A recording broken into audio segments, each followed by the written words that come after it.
En un rincón de Oriente Próximo se encuentra el mundo olvidado de los caballeros templarios.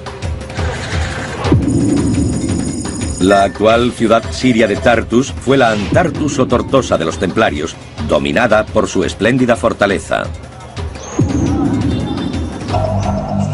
Los que pasaron por la ciudad en el siglo XIII hablaban de una enorme capilla y un gran salón, un castillo inexpugnable y sólidas murallas con torres que parecían coronadas de piedras preciosas.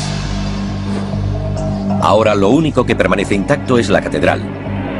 En tiempos de los templarios fue un importante lugar de peregrinación. El resto de la ciudad fue desapareciendo.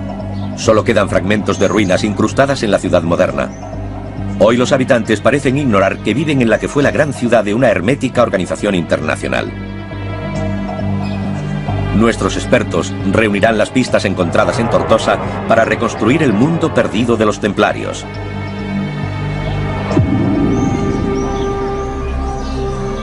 La Orden del Temple se formó en el siglo XII. Su objetivo era proteger a los peregrinos que se dirigían a Jerusalén. El profesor Paul Crawford está siguiendo el viejo camino hacia la antigua ciudad. Era tan peligroso que un peregrino escribió a su casa después de hacer la ruta, contando que había visto montones de huesos esparcidos a ambos lados del camino. Si un amigo moría, no te parabas a enterrarlo, porque esa fosa podía convertirse en la tuya. Podía aparecer cualquiera, matarte y enterrarte en ella. Los caballeros hacían votos de pobreza, castidad y obediencia. Ofrecían su vida para custodiar las rutas que seguían los peregrinos y se convertían en monjes guerreros. Pronto el papel de los templarios se extendió a la defensa de los territorios cristianos en Tierra Santa de los caudillos musulmanes. Los templarios representaban un nuevo concepto, la fusión de la dedicación medieval de un guerrero por un lado con la de religioso por otro. Uniéndolas apareció la figura del combatiente religioso. Este concepto de guerra santa era nuevo e impactante. Tortosa fue entregada a los caballeros templarios en 1152. A cambio protegerían la ciudad y el terreno circundante de los musulmanes que querían que los pobladores cristianos abandonaran Tierra Santa. El centro de la ciudad era el castillo, regido por los monjes guerreros. David Nicole intenta encontrar las murallas del castillo para comprender cómo construyeron sus defensas. Esta es la muralla interior. Tiene lienzos cortos entre esas torres que sobresalen. Parece una especie de zigzag, pero son torres individuales. David pasea entre las fortificaciones advirtiendo que aún queda mucho de ellas en pie. Parece que esta pequeña calle abraza la muralla. No podemos seguir más en esa dirección. El muro, hecho de grandes bloques de mampostería, desaparece entre esas casas. Enlazando todos los restos se puede desvelar la verdadera escala del castillo. Dos murallas concéntricas lo rodean por tres lados. Protegiendo el flanco que da al mar, hay dos grandes torres. Estas murallas fueron diseñadas para soportar al atacante más implacable. Documentos de la época nos hablan de ejércitos enemigos que intentaron socavar las defensas para tomar el castillo. El primer paso era llegar a la base del muro. Al menos en francés medieval, el sistema normal de hacerlo era lo que llamaríamos un chat, un gato.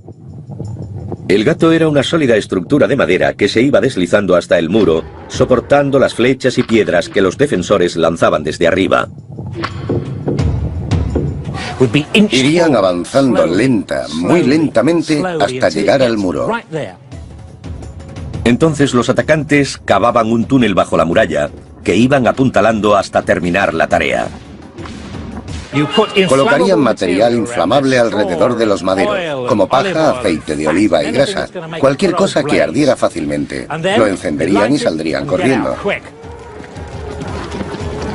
Los puntales se quemarían y el muro empezaría a desmoronarse bajo su propio peso. Habrían roto el escudo. Los muros del castillo de Tortosa estaban diseñados para resistir a los zapadores enemigos. La distancia entre las torres parece ser la del alcance de una ballesta.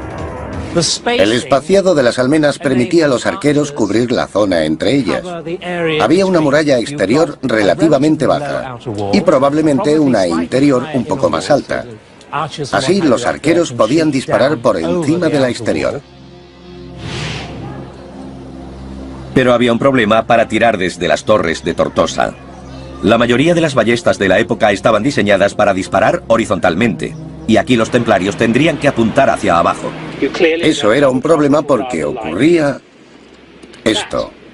Podían disparar al enemigo, pero no de la forma que querían. Entonces desarrollaron un ingenioso dispositivo. Incorporaron una pinza que no sujetaba la flecha con fuerza, pero la retenía en su sitio. Y como puede verse, disparaban en cualquier ángulo, sin errar el tiro. Pero arcos y flechas eran inútiles ante esto. La gran máquina de guerra medieval. Un Maganel. Esta enorme catapulta de casi 20 metros de altura es la más grande del mundo. Se utilizaron 6 robles para construirla.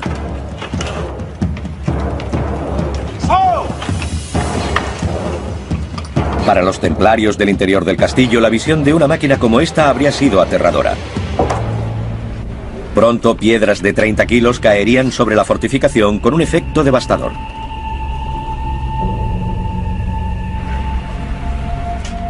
Con un alcance de unos 500 metros, estas catapultas tenían potencia para derribar grandes murallas.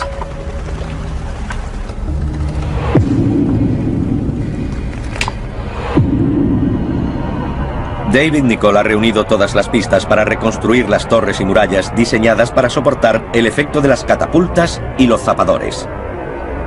Si el enemigo abrió una brecha en el muro exterior mediante un túnel, aún quedaba otro interior que traspasar, y con un grosor de 6 metros era casi inexpugnable. Tortosa fue la puerta de entrada a una serie de fortificaciones igualmente imponentes que protegían los territorios a través de Tierra Santa.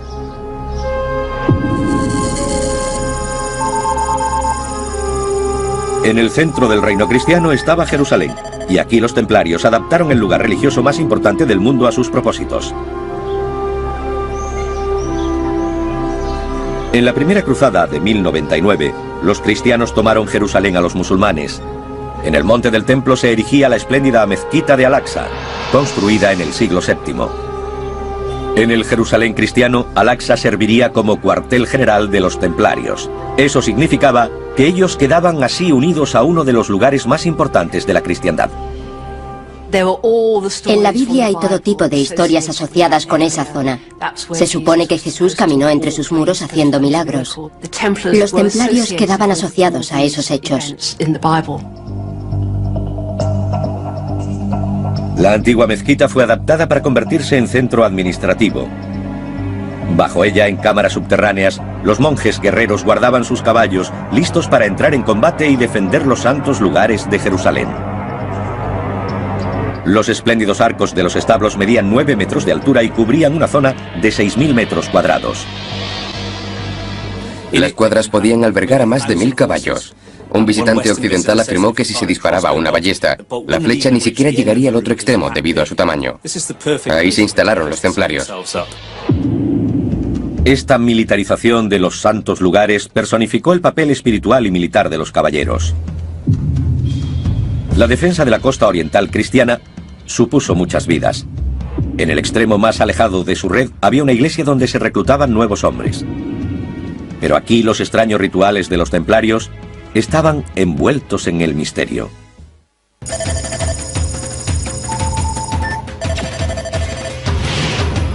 En el centro de la ciudad de Londres está el cuartel general inglés de los caballeros. La iglesia templaria fue consagrada en 1185.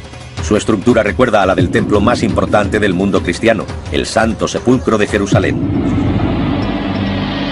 El Santo Sepulcro se construyó en el lugar en que muchos cristianos creen que Jesús fue crucificado, enterrado y resucitado de entre los muertos. Igual que el Santo Sepulcro, la nave de la iglesia templaria es circular. Dentro de estos muros tenía lugar un misterioso ritual para investir a nuevos miembros. Los caballeros eran reclutados en gran número por toda Europa. Sustituían a los hombres muertos en batalla, defendiendo el reino de Jerusalén. A veces padecieron terribles bajas en combate.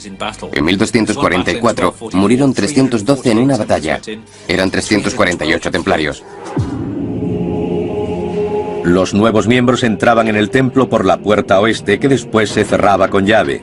La ceremonia era secreta. Era al amanecer, cuando el sol empezaba a salir, como si fueran a entrar en una nueva vida. Los iniciados pasaban a la nave circular entre fantasmales estatuas. Entonces comenzaba un solemne ritual. Los nuevos miembros hacían voto de pobreza, castidad y obediencia. No podían besar a las mujeres, ni siquiera a sus madres o hermanas. Como caballeros, estos hombres sufrirían por Dios y serían siervos de los templarios para siempre. El secreto de la ceremonia provocó rumores fuera de la fraternidad. Se oían cosas muy extrañas. Un caballero dice que tuvo que besar el blanco vientre sarnoso de uno de los maestros. Retrocedió ante la terrible visión. Sin embargo, no hay duda de que sus ritos de iniciación eran muy sospechosos. Los rituales secretos llevados a cabo en su interior contrastaban con la visible presencia del exterior. La iglesia fue construida como un anuncio de su causa, el reino de Jerusalén. Pronto pobres y ricos empezaron a legar su dinero y propiedades al temple. Estas extrañas estatuas sobre el suelo de la nave representan a los donantes más generosos a la causa. Estas personas habrían sido ricos terratenientes de Inglaterra. Representarían lo mejor de la caballería inglesa de la época. Con la entrega de grandes sumas de dinero, los contribuyentes se aseguraban la gloria a los ojos de Dios. Los caballeros templarios se convirtieron en lo que hoy sería una organización multinacional y multimillonaria. Con la riqueza y las tierras que adquirieron, los templarios se convirtieron en una institución riquísima. Tenían sedes con representantes por toda la cristiandad y gozaban de confianza. Los hombres que partían a las cruzadas les confiaban el cuidado de sus riquezas. Los templarios operaban como una banca internacional. Los peregrinos podían depositar dinero en Europa y retirar sus fondos cuando llegaban a Tierra Santa. Eso reducía el riesgo de robos en el camino. Los templarios son la primera organización bancaria internacional. La ciudad de Antartus o Tortosa no era solo una importante sede templaria. Su ubicación costera proporcionaba un vínculo vital con Occidente. David Nicoll ha localizado junto a la muralla del castillo el puerto donde atracaban los barcos de esta orden. Hombres, mercancías, caballos, alimentos y suministros. Prácticamente de todo era transportado por mar. Comunicaciones, mensajeros e informes que volvían a la sede central de los templarios mantenían a todos informados de lo que ocurría en esta parte del mundo. Ahora podemos saber cómo pudo ser el puerto de Tortosa en época templaria. Hace 800 años el mar habría chocado contra los muros del castillo, permitiendo que hombres y mercancías pudieran ser descargados en la ciudad. Estos muros encerraban una zona ahora llena de casas modernas. Ocultan lo que en su día fueron magníficos edificios medievales. Las fuentes contemporáneas nos cuentan que los templarios adinerados construyeron aquí una gran sala y habrían ideado en ella planes de batalla y tácticas mientras defendían el territorio circundante. Paul Crawford está buscando los restos del edificio templario oculto por esta serie de casas. Sería magnífico ver lo que hay detrás de estas casas ahora.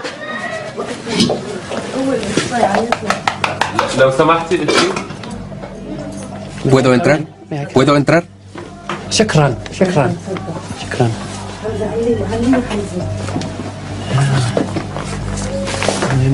Ya estoy dentro. A ver si puedo subir. Han construido sus casas sobre partes del gran salón. Dios mío, es fantástico. La gente está viviendo junto a las murallas del gran salón. En las bóvedas hay pruebas del estilo gótico usado por los templarios. Los caballeros construyeron los arcos abovedados del gran salón con piedras en forma de cuña. La clave se mantenía en el centro por la presión de las piezas vecinas. La piedra clave es el elemento fundamental para soportar el peso en una estructura así. Sin ella, el arco se derrumbaría. El peso es dirigido a fuertes puntos de apoyo en la base de los arcos. Si seguimos las líneas de la bóveda hacia abajo, deberíamos encontrar el punto en algún lugar. Y debería estar aquí. Vamos a intentarlo. A ver. Aquí está, decorado. Es precioso. Hay que imaginarse mirándolo desde abajo a 6 metros.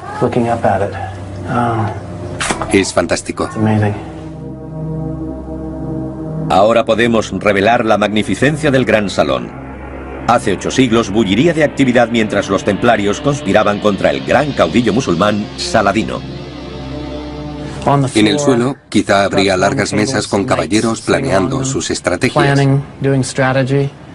En 1188, quizá entró un mensajero avisando de la llegada de Saladino. Todos habrían saltado de sus asientos para dirigirse a sus puestos. Los monjes guerreros cogerían sus armas y lucharían hasta la muerte para defender Tortosa de su enemigo.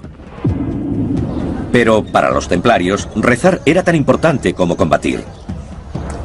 Enterrados en algún lugar de los muros del castillo deben estar los restos de una capilla. Paul Crawford espera encontrarlos. La tenemos. Ahí arriba. Es increíble caminar por aquí y descubrirla, escondida en un pequeño rincón de Tartus. No la ha usado nadie durante cientos de años. Es increíble, maravillosa. La capilla templaria se sigue usando, pero como casa. La gente ha construido casas en su interior. Es como si hubieran ido añadiendo nidos de avispa en un granero abandonado. Estos edificios ocultan el verdadero tamaño de la capilla. Siglos de escombros han elevado 5 metros el nivel del suelo, como muestra la posición de estas ventanas. Ahora podemos revelar la verdadera magnificencia de la capilla templaria. Habría sido enorme. 25 metros de largo, 10 de ancho y 15 de alto. La escala y esplendor del edificio nos indica la crucial importancia de la oración para los caballeros templarios. En el núcleo del castillo estaba la Torre del Homenaje. Esta sólida torre de piedra habría sido el centro neurálgico militar de la fortaleza. Dominaba toda la ciudad. Hoy la Torre del Homenaje ha quedado oscurecida por más de 800 años de conflictos y cambios. El historiador militar David Nicholl cree que ha localizado sus restos. Pero lo que hay en el interior lleva siglos oculto y está a punto de descubrirlo. Este es el centro de la vieja torre. Es muy difícil caminar por aquí. Está sin tocar. No se ha usado en siglos. Hay una puerta. David se ha tropezado con el santuario interior de la torre. Si la ciudad fuera atacada, este habría sido el último bastión. Aquí puede haber pistas de cómo sobrevivieron durante los asedios. Por el sonido está llena de agua. Da un poco de miedo.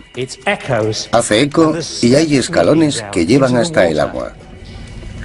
Es escalofriante. Hace un descubrimiento asombroso. Una cisterna que sigue llena de agua siglos después de marcharse los templarios. ¿Qué profundidad tendrá? Bastante. No pienso meterme ahí. Ante un asedio, los caballeros podrían haber permanecido en la torre durante semanas. La cisterna sería un suministro esencial de agua. A continuación, hay otra cámara. La calidad de la construcción es asombrosa incluso en las profundidades de la Torre del Homenaje. Está muy bien hecha. Miren esa ventana. Cualquiera se sentiría orgulloso de encontrar eso en alguna de nuestras parroquias. Este era el depósito de armas. En lo alto hay un pequeño orificio de acceso. Una trampilla secreta habría proporcionado a los templarios espadas, escudos y ballestas. La cisterna y el depósito de armas de la torre del homenaje representaban la última línea de defensa de los templarios. En 1188 su gran enemigo Saladino atacó Tortosa.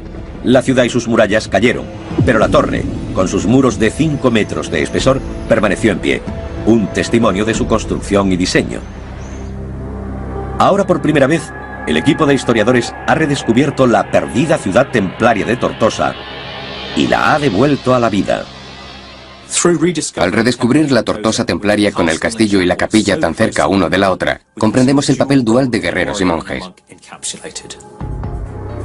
Desde Tortosa se irradiaba el poder a una red de castillos y ciudades cristianas por toda Tierra Santa. Pero el sostén de la red no es un castillo, sino una iglesia fortificada. Dentro de este edificio los templarios habrían llevado a cabo el ritual de la veneración de reliquias, partes del cuerpo de los santos.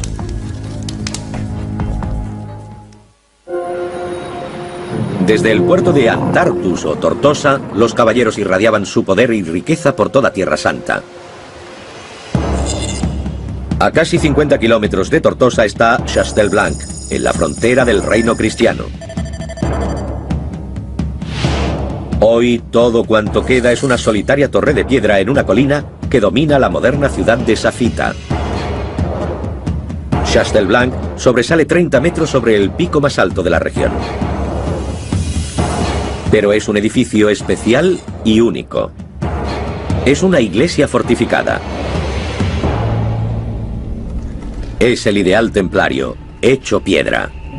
La fe cristiana defendida por el poder militar. Se unen la función del guerrero y la vocación religiosa porque es un edificio religioso. Es una iglesia, pero tiene saeteras en vez de ventanas con vidrieras. Oculta dentro de los muros de 5 metros de espesor de la iglesia fortificada hay una escalera secreta. Conduce al tejado. Paul Crawford está explorando la fortificación para determinar por qué se construyó Chastelblanc precisamente aquí. Ahora entiendo por qué los templarios construyeron una red de castillos en este lugar. No es un desierto, no está cubierto de arena. Hay huertos, olivos, naranjos y limoneros. Mucha riqueza vegetal. Es un paisaje muy bello. No era atractivo solo para la vista, también lo era para el bolsillo. Un territorio muy valioso económicamente. Desde aquí divisaban todas las fortificaciones cercanas, con el inexpugnable Chastelblanc en el centro de una red defensiva. Era el sostén de una red de castillos que mantenía esta rica y fértil tierra, defendiéndola. Chastelblanc tiene un bello diseño compacto, con una capilla en el nivel inferior y un dormitorio encima. Debajo, tallado en la roca, hay un depósito de agua.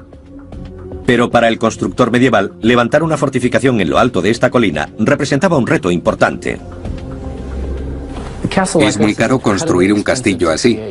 Solo hay que ver el espesor de los muros, el tamaño de los bloques y lo cuidadosamente que fueron ensamblados. El historiador David Nicol ha estudiado cómo lograron mover estas gigantescas piedras de 1000 kilos para construir sus castillos.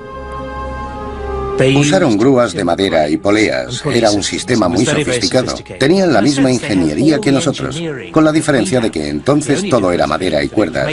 No había acero ni ningún material de ese tipo. Y en vez de electricidad o combustible diésel, la tracción la proporcionaban hombres o animales. Una persona se colocaba dentro de la rueda y caminaba, como los hámsters en la rueda de su jaula. Eso se transformaba en potencia que tiraba de las cuerdas. Era muy eficaz. La ingeniería utilizada es impresionante, pero no lo es menos su calidad. Cada piedra está labrada a la perfección.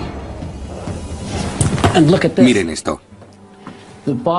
La parte inferior de la ventana está inclinada para poder asomarse. En caso de que llegara algún enemigo, se podían disparar flechas y dar en el blanco gracias a la pendiente. No había ningún ángulo muerto. Para los templarios, la guía en el campo de batalla llegaba de Dios.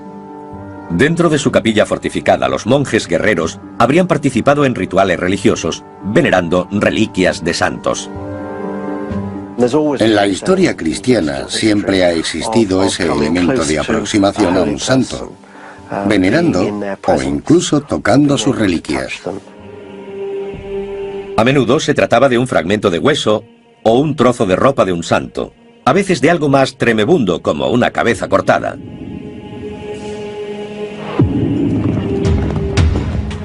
Las reliquias eran tan importantes para los templarios que las llevaban al combate para conseguir la orientación divina.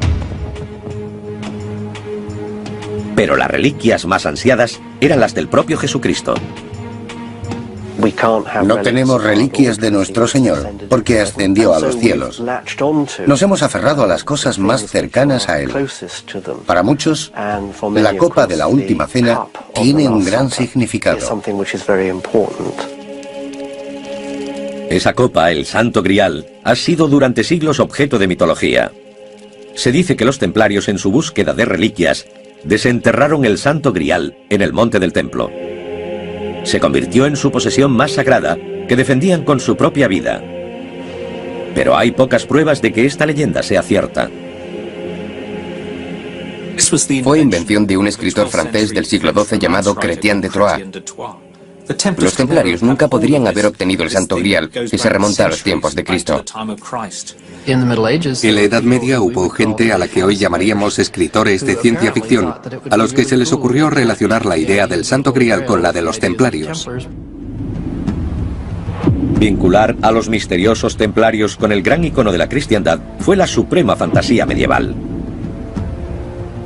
El problema es que tomó vida propia, continuó creciendo y ahora la gente lo cree, pero todo es fantasía. Borrando los asentamientos modernos, podemos ver Chastelblanc como los templarios lo habrían conocido. En lo alto de esta abrupta colina, protegida por dos murallas concéntricas, la iglesia fortificada estaba extraordinariamente protegida. Este elemento central de la red unía la sede de Tortosa con el resto de las defensas cristianas.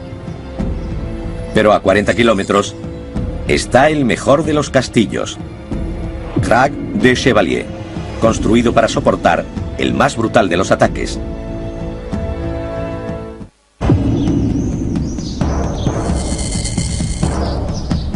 Lawrence de Arabia calificó a Crac de Chevalier como el mejor castillo del mundo.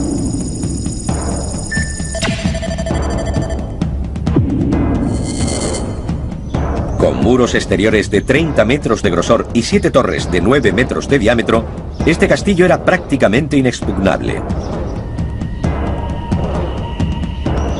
La fortaleza fue construida por los caballeros hospitalarios, compañeros y rivales de los templarios. Su emplazamiento es crucial. Defiende la ruta comercial más importante de la región. Allí hay un gran valle con la carretera principal. Lo es ahora y lo fue en la Edad Media, uniendo la costa con las ciudades del interior, que en el período de las cruzadas fueron los centros del poder islámico. La costa era el centro del poder de los cruzados. Hospitalarios y templarios unieron fuerzas para defender este importante territorio. Era una enorme operación militar y David Nicole pretende descubrir cómo operaban los caballeros. Los caballos eran esenciales para los templarios, pero estabularlos era una ardua tarea.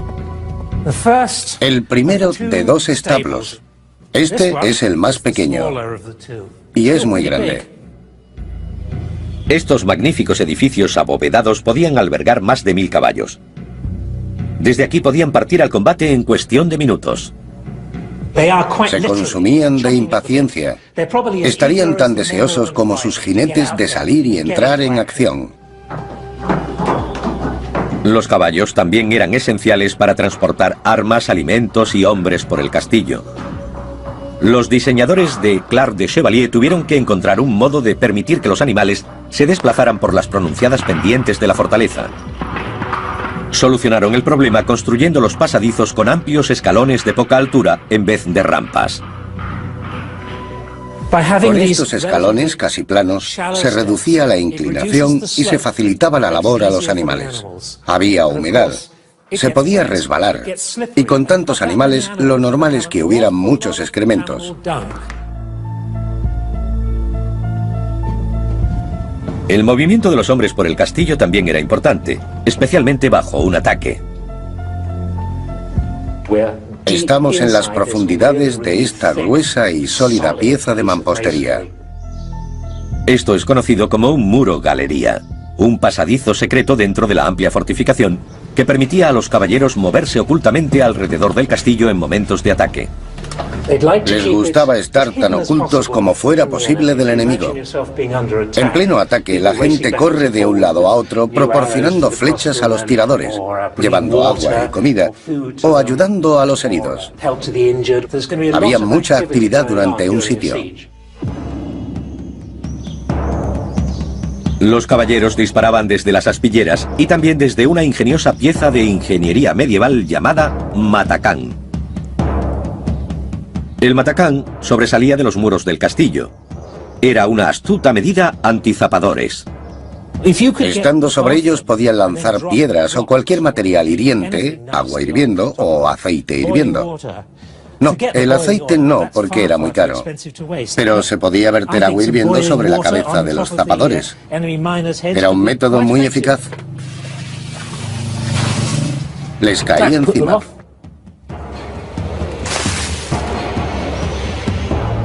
Pero el mejor ejemplo de la ingeniería militar de Crac de Chevalier es el gran muro inclinado que rodea a la torre del homenaje.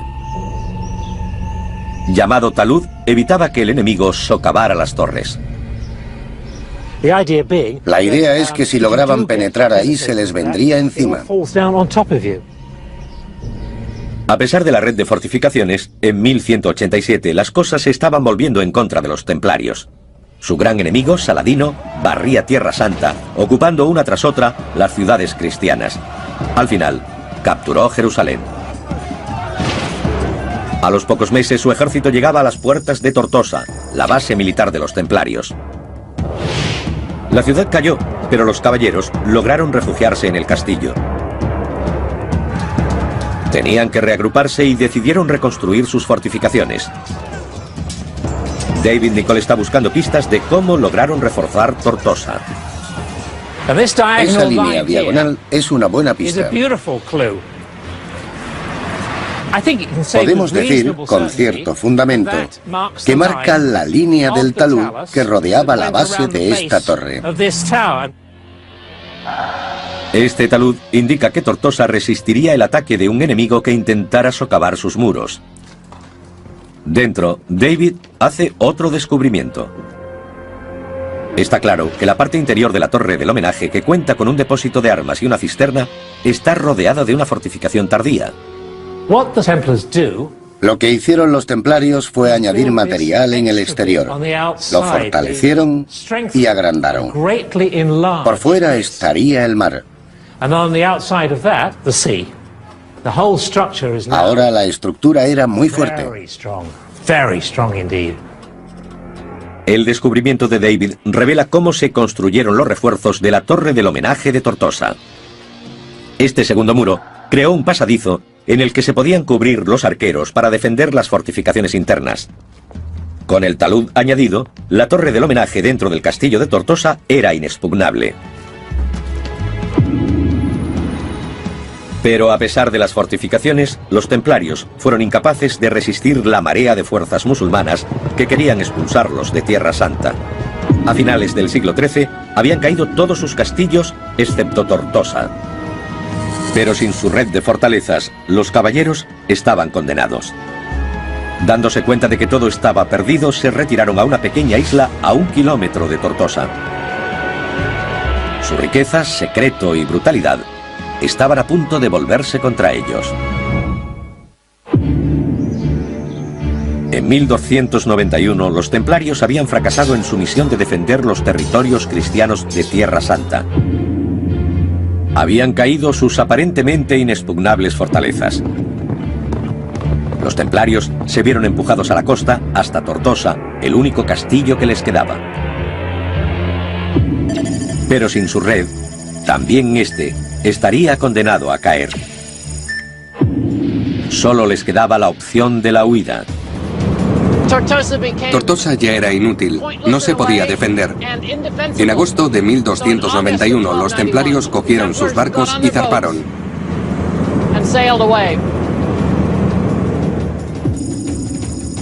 Zarparon hacia la isla de Chipre.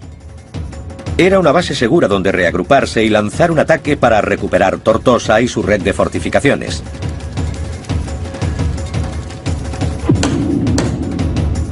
Prepararon una flota de barcos diseñados para transportar a los caballeros hasta la costa. Los caballos serían esenciales para este nuevo asalto, y los barcos podían cargar hasta 30 animales cada uno. Pero el viaje por mar desde Chipre hasta Tortosa es de más de 150 kilómetros. Transportar caballos a esta distancia sería todo un reto. Los caballos se mareaban igual que los humanos, pero a diferencia de las personas, los caballos no saben vomitar, y eso es un problema. Lanzar un ataque con caballos enfermos sería desastroso. Los templarios necesitaban hacer una escala para recuperar a sus animales. A 1 kilómetro de la costa de Tortosa está la isla de Ruad. En Ruad podrían desembarcar los caballos y descansar. Después volverlos a cargar en el barco y llevarlos a la costa. Así estarían en buenas condiciones para el ataque. En 1300, los templarios partieron hacia la isla de Ruad con una guarnición de 120 caballeros y 500 arqueros, listos para actuar. Volvieron con la idea de usar la isla como cabeza de playa, recuperar Tortosa y después el resto. El único territorio de Tierra Santa en poder aún de los templarios era Ruad, una isla de menos de 1 kilómetro de longitud. Lo habían perdido todo. La línea costera que hemos visto antes, la ciudad de Tortosa, la catedral, Crac de Chevalier, Chastel-Rouge, Chastel-Blanc, todas las grandes fortificaciones del interior habían caído y sus posesiones habían quedado reducidas a una isla solo un poco más grande que la ciudad de Tortosa. Pero en 1302 las cosas empeoraron para los templarios. Una fuerza musulmana descubrió la presencia de una guarnición en Ruad que amenazaba sus territorios y lanzaron un ataque anfibio.